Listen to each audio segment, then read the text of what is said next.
स्थापकाय च धर्मस्य सर्वधर्मस्वरूपिणे अवतारवरिष्ठाय रामकृष्णाय ते नमः.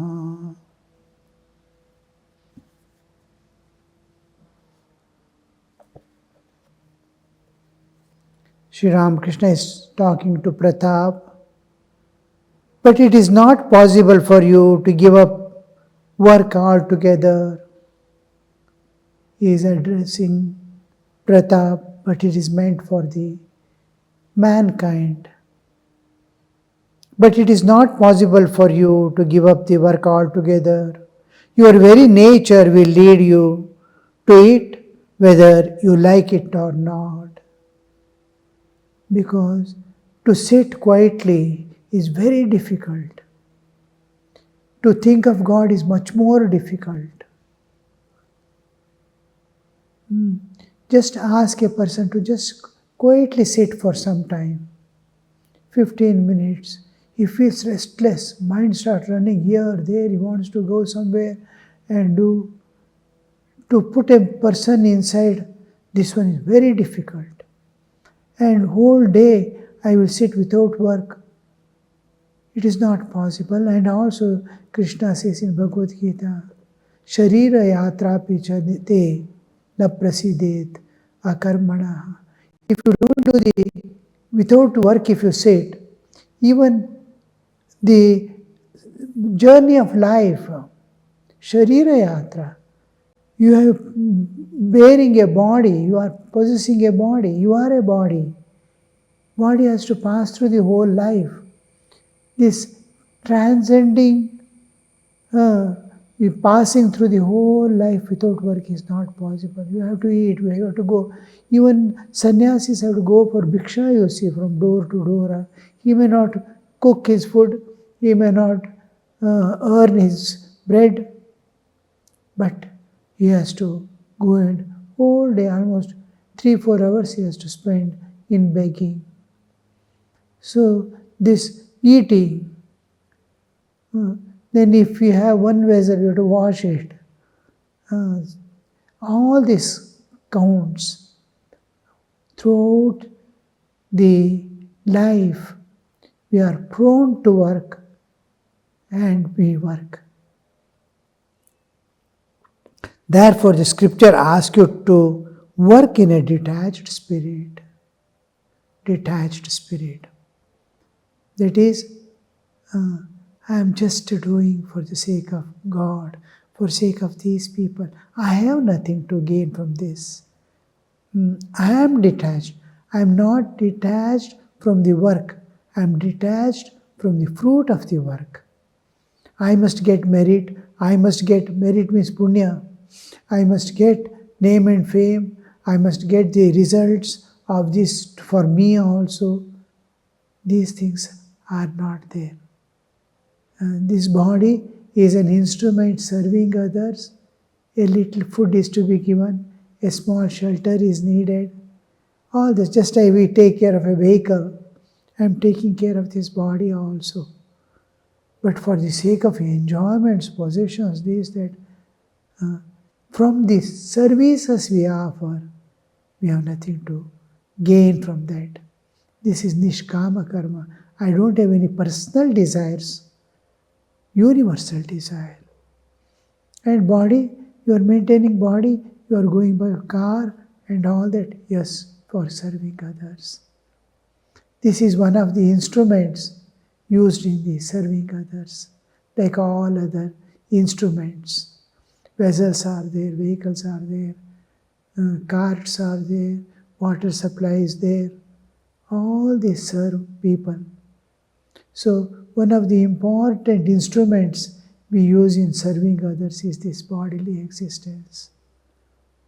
So it is also taken care as a vehicle is taken care.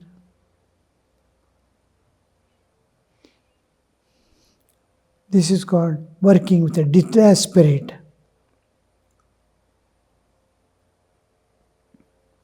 That is to say, not to crave for work's results, For example, you may perform devotions and worship and practice austerities, but your aim is not to earn people's recognition or increase your merit, punya karma. You are doing all sadhana, spiritual practices, this, that, worship you are doing, all celebration you are, it is not to get the recognition of the people, appreciation. It is just to please God and get His grace to serve others. Two important things we have to remember in our life is how to love God, how to love this world. What services can I do for God? What services I can do for others? God has two aspects, our indweller, whom we invoke again externally in a temple, in an image, and another aspect is this whole world, Vishwarupa, in which all these beings are, living beings are there. Here we see the living beings along with have to take care of this nature, preserve this nature for coming generations.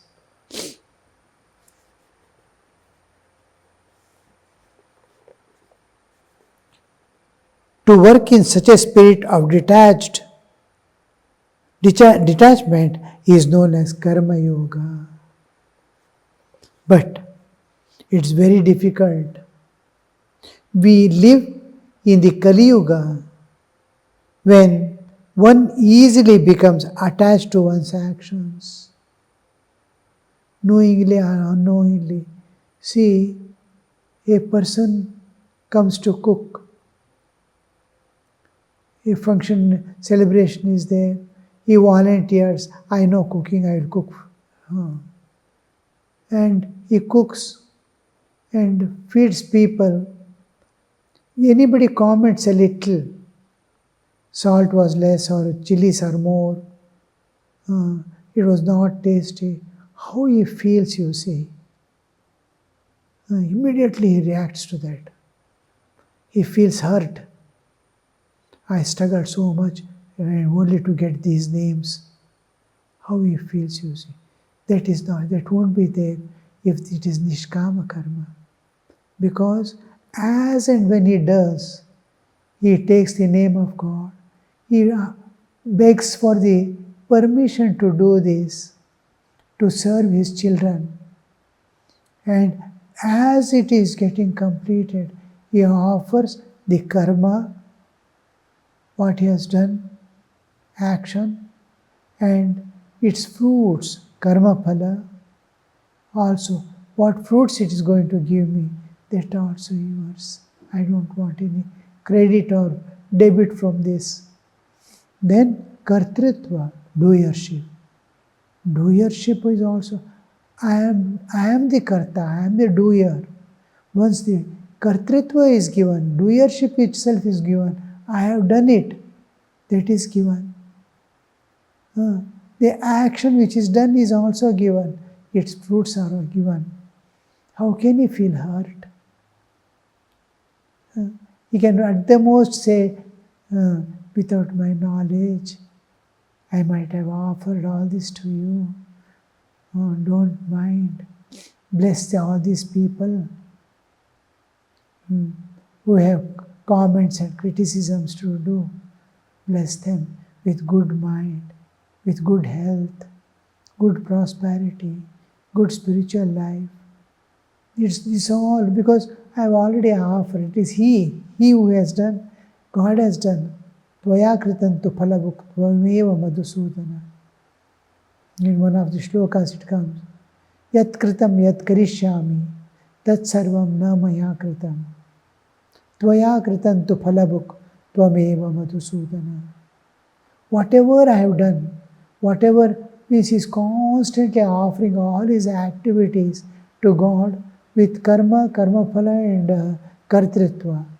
Every time he is offering to God doership, what is done, and also the results he is offering to God constantly. Then he says to God, Yat kritam yat karisha, whatever I have done till now, whatever I am doing, whatever I am going to do in future, all My life and myself I have given to you. Whatever through this body happens is you are doing. I am only an instrument. Tvaya kritantu phalabhuk tvameva madhusudana. All its credits or debits, whatever people comments or praises, I don't accept the praises also, nor criticism also. This is all yours. You have done. It's for you. He keeps peacefully because God is a huge ocean. In it, all get dissolved. It is like fire. Whatever you put in it, good or bad, it burns off. Nothing remains. It is turned into ash. Whether it is good things or bad things. Dirty cloth you put, it burns. Silk, fine silk cloth, new one, put, it burns and makes it same ash. Like that, you can put anything in the infinite Lord, all pervading. It dissolves.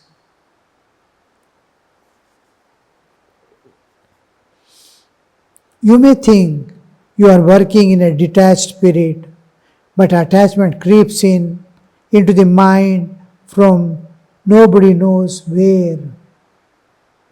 You may worship in the temple or arrange grand religious festival or feed many poor and starving people. You may think you have done all this without hankering for the results, but unknown to yourself, the desire for name and fame somehow crept into your mind. Complete detachment from the results of action is possible only for one who has seen God. That's why in the last class I told you, first we do work and worship, because we have not grown to the level to do work as worship. So first stage will be work and worship, and slowly when inner calmness, inner desires are all abating, it will become work as worship. Because the selfish aspect and self-centered working is coming down. And what I was seeking in the world, in and through this action, has come down. I don't want anything. When it comes, slowly, he is able to do the work as worship. Work was separate, worship was separate. Spiritual practice were different, his working was different. Now he is able to do work as worship. This is my worship, Lord. This is for you. Then, after realizing God, when ecstatic love of God comes, work is worship. After realizing God, work is worship. Work and worship, work as worship, and work is worship. A devotee, then what is the way for those who have not seen God? Must they give up all the duties of the world? Master, the best path for this Kali Yuga is, for this age is Bhakti Yoga, the path of bhakti, prescribed by Narada, to sing the names and glories of God and pray to Him with a longing heart. O God, give me knowledge, give me devotion, and make Thyself to me, reveal Thyself to me. Give me knowledge, give me devotion. Two important things, jnana, bhakti. Jnana pertains to intellect, bhakti pertains to heart. Two important channels connecting to divine. And reveal thyself to me. Because we cannot reach, He can reach us. We can't reach because we are limited by senses, mind and intellect. He has access to everything. The path of karma is extremely difficult. Therefore, one should pray, O God, make my duties fewer and fewer, and may I, through thy grace, do the few duties that thou givest me without any attachment to their results. May I have no desire to be involved in many activities. The activities or whatever we attain in this world is going to perish. I was in some place, there was a person who was selling fruits. A small shop on the street side used to sell the fruits. Nearby, in those days, fruit shops were not there. It is a small township. And he used to sell. People used to come because no competitors. And he used to sell more and more. Became popular, and then people used to buy. Before the other competitors can enter the place, he had already made sufficient wealth through that. His own house, his own land, everything. And when the competitors started coming, a few shops started coming up. Then he was doing his earning. His income, this, that, never decreased. People were more people, more things. And he would maintain his standard, he would maintain his rates, everything. Not anything exorbitant or anything, normal. Then he started feeling, oh, I have earned enough. Now I am also becoming old. I have to hand over this business to my children. But now it is my time to devote my whole life for sadhana and spiritual practices. Now he handed over, he was finishing his 50s and entering into 60s. Whole thing, he never entered into it again. Now my children, you look after. I have worked whole life almost for setting up all this and working. Now you take over, you manage, and I will spend my time with God now. How he was preparing whole life for someone to take the responsibility of the family and make himself free. How God arranges. And then once in a way, he will go to a small pilgrimage with other elderly people who are free and spend in pilgrimage centers for a few days and come back. Devote his time in serving the temples, serving the people, calling on bhajans, programs and all. In his every day, so many people used to join together and do spiritual practices, reading, bhajans. Rest of the life, he started spending like this.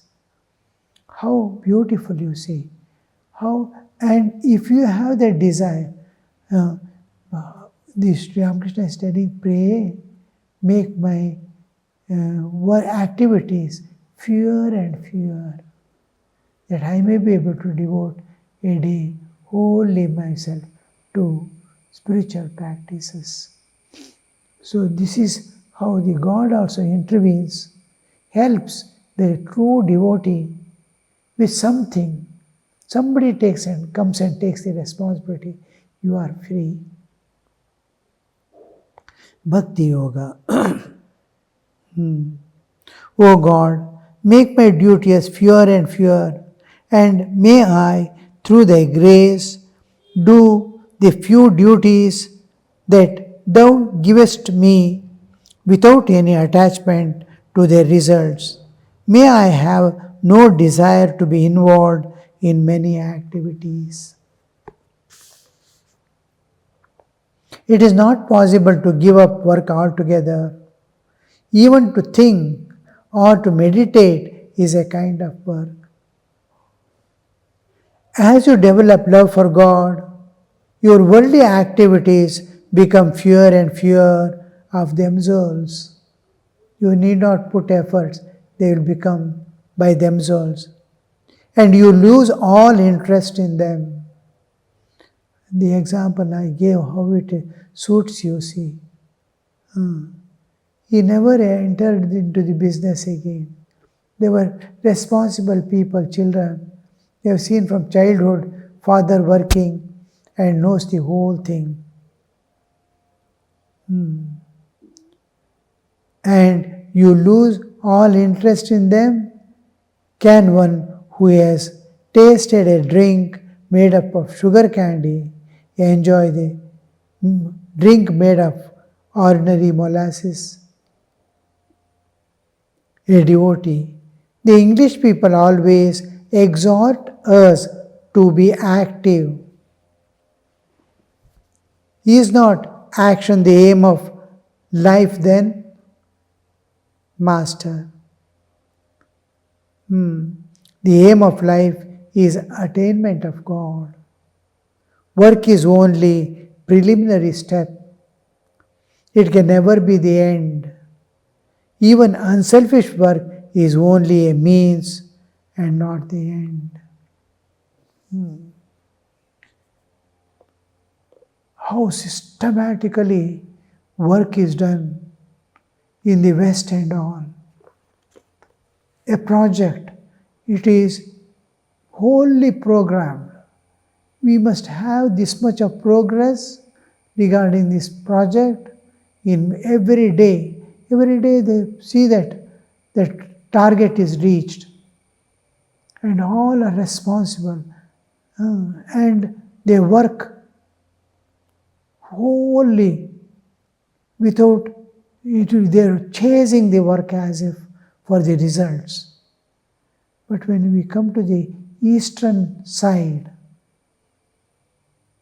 this whole trend changes. They see everything going on a cyclic order. There they think everything is going on linear line. I have to go, I have to go, I have to keep going. Here the Indian and Eastern trend is everything is going cycle. A day passes, next day again begins. Seasons pass, winter comes again and again. So rainy season comes again and again. Nothing to worry. A work is given. If it cannot be done today, tomorrow is there. Nature has provided for all beings their food. We too will get a different kind of understanding. Doesn't to do one work, how many days they take without programming? Somehow they finish. But leisurely they do, without straining themselves in any way, and slowly, because, even lives after lives, it continues. It is never ending. How the sun rises and sets again and again every day. Today I could not dry up my clothes. Doesn't matter. Tomorrow it will get, again sunshine will be there. Again it will get dried up. That kind of this one. There it is not. Today my clothes did not get dried and they will not leave. Whole night they will sit and see that it is dried up. They will put the heat or this, that, or whatever is to be done. The target is by morning, fresh clothes must be there. Like that, the trend. So here, to match with the nature and go is a trend. To become independent of nature and Mu is the western trend. We match. Whole thing is programmed. Sunday, Monday, Tuesday, all these days, calendar, everything is with the motion of the moon and sun. How everything is patternized. So, again it comes. Opportunities are infinite, time too.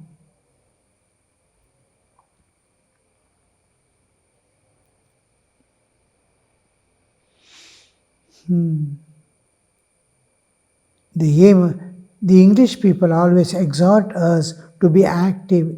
Is not action the aim of life? A devotee is asking, Master, the aim of life is the attainment of God. You have to transcend the nature. Inner enemies, so many are there.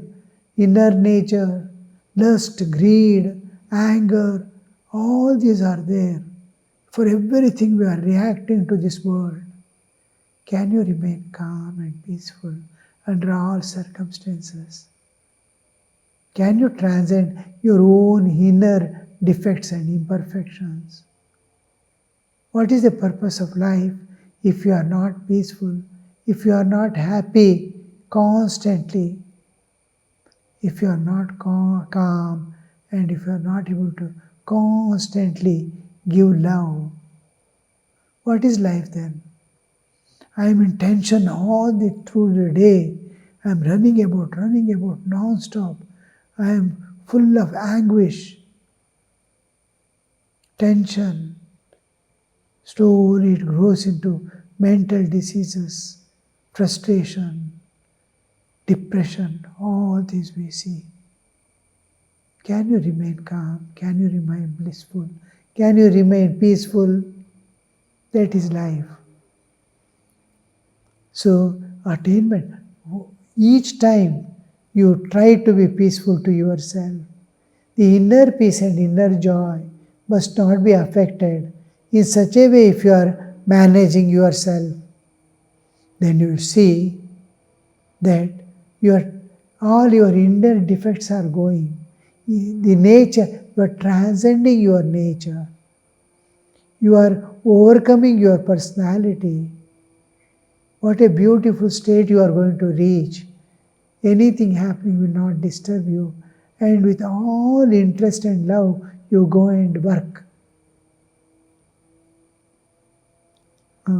This one by one removal of the inner defects, inner imperfections, is transcending nature, is conquering our inner nature. The ego, which constantly seeks appreciation, this, that, name, fame, power, constantly. Now, is contented with everything that is available. Work is only preliminary step for purification. It can never be the end. Even unselfish work is only the means and not the end. Om Shanti Shanti Shanti Hari Om Tat Sat Shri Ramakrishna Arpanamastu.